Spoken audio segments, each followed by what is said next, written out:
Hello everybody, it's Janice, and I am here with a few minutes to share a card that I made this morning. I colored in this little owl guy from this set called Assorted Birds, I believe. It's from Bird Assortment is the name. And it's got all these fun birds on them, but to be honest with you, what I find funny about them is they have this kind of angry bird look to them because of the eyelids. They and it's not always it's not exactly how I want to portray exactly like thanks, and then he looks kind of like that, you know, like it's almost like a not a thanks, you know, like thanks, no thanks. So I changed his whole face by changing his eyes. I added some bling, and I think it just kind of changes his look, because sometimes I think that's appropriate, that look, but I just don't think it's appropriate for thanks. For example, my little cardinal, I mean, he just seriously looks like he's giving a sarcastic thanks, which is not what I'm trying to convey. So we're gonna add a little bling to his eye, and that just totally changes him. See that? Thanks, thanks, to thanks. Okay, does that make any sense? So I think it does. So we're gonna go ahead and remove that little bling there. And these bling are from Recollections, in case you're wondering. Alright, so now we're going to add him to our card, and I'll show you what I did to create this background. I absolutely love my distress inks, my embossing ink, all of that, because I can create my own backgrounds. The brown part here is just a piece of brown paper. I'm not sure where it came from. It was in my scraps, and I cut it at 4 inches by 5 1/4, and I ran it through the branches, what's it called? Still here. Forest branches embossing folder. You can't really see it. I just kind of wanted like a rustic edge that you can see there, just barely. So that's going to be our base, and then this white piece of paper is just a Georgia Pacific paper I got from Walmart. 110 pound, comes with 150 sheets, and I like it because it's kind of thicker. I mean, it's thicker. It's not as thick as the paper tray ink. I don't know why. If this is 110 pound and paper tray ink is 110 pound, I don't understand. I don't know enough about the manufacturing of paper to know why that is. It's a good thing to find out, though. Maybe someday I will research that. Not today, though. If you're new to me, thank you for joining me and subscribing. It's so wonderful. I need to kind of do a little giveaway because I'm approaching, I don't know, I haven't even checked lately, maybe, I don't know if I'm at 900 yet, but we're getting close to 1,000 subscribers, so I need to do something special for you guys. So thank you for joining me. If you don't know, I am busy with summer camp right now, and that's why I am not busy doing videos, because I'm busy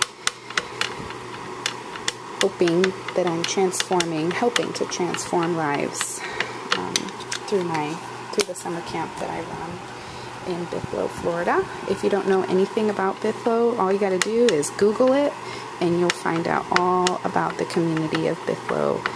It's a community of very important people who I believe, who I know are special. They're special to me, and so I like to bless their children with a nice summer, and it blesses my own son. I have a 7-year-old who absolutely loves summer camp. Okay, did you see what I did?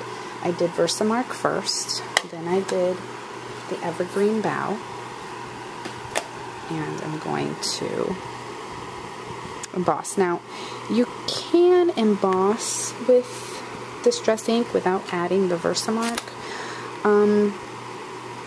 but I feel that I can get a better emboss for what I want to do. What I'm doing is a resist technique, So I really needed it to be nice and embossed. And I find that when you heat this distress ink, it kind of loses its shine. I mean, you kind of have to do it quickly. So it's a good idea to preheat your heat tool. Now I'm going to put this in my clear embossing powder. I keep it in this little container just to make it quicker. Whoops. And less messy, but that doesn't always help. Plus I'm doing it left-handed. And then what I do is I just kind of wipe off any, you can use a little paintbrush too.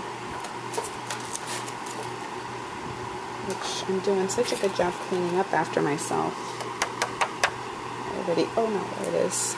If you get little strays anywhere, which I don't have anymore, but you can use a little paintbrush and just kind of get into the places where you have. I have an embossing buddy anti-static bag that I did not use.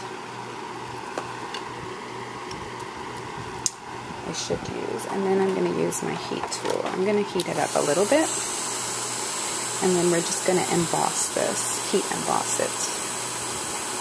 Okay, so like I said, the more you do heat it, the less shine you're going to get. And so already it's starting to change. So I kind of want to avoid going over the same areas. So I'm going to kind of move along here until we are all shiny. Okay. I think I got everything. Almost.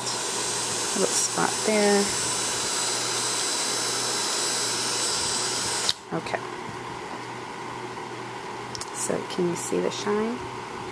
Okay, so what you want to do now, resist technique means exactly that. It means that we're going to add another layer of color to this, and the embossed areas are going to resist it because it's sealed with the embossing powder. So what we're going to use is our distress stain. This is the tumbled glass because I want to give this a sky look, as you can see here.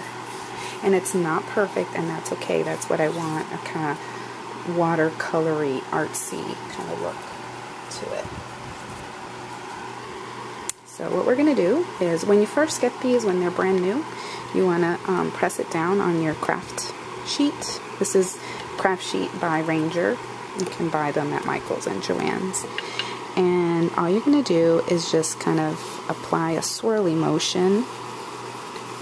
In my case, I want it swirly just because I want like a sky. But you could do streaks, you could do lines, and once it starts to dry out a bit, you just go back and just press it down. And you can add as many layers to this as you want. I'm going to go back to the top and just add a few more swirls. And depending on the quality of your paper, you know, I mean, this is not the best quality paper. I could probably try this on watercolor paper. But it kind of looks like it's pilling, but it's just like these bubbles that are created on the paper. But it's really fine. And then what we're going to do is dry it off again. And I'm going to go from the back, try if I can preserve that shine on the embossing.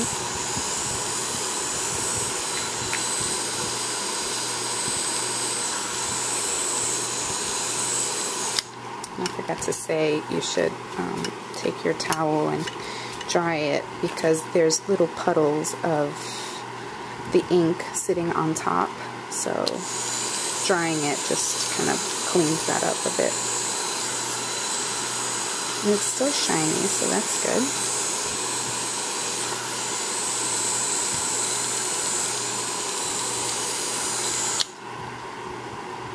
Okay, so we're dry, and as you can see, I've got that watercolory effect. And then what I want to do is adhere those two layers together.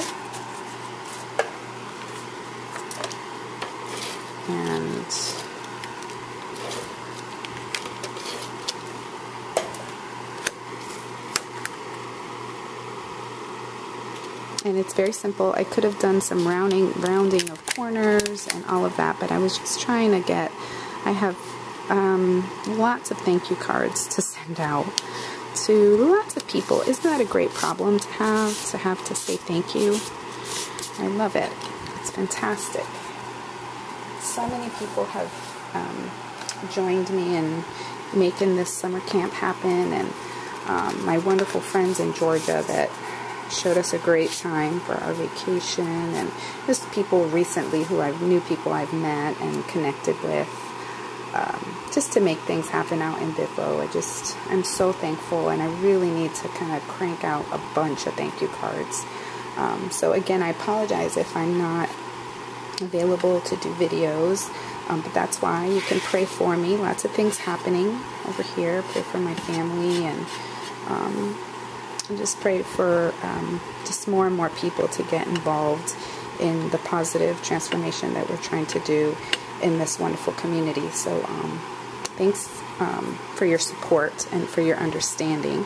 Lastly, what I'm going to do here is add some, trying to use my supplies, and I have these Recollections foam adhesive circles. Circles are nice because you can kind of make them fit anywhere, and you can cut them in half, and they just fit really well.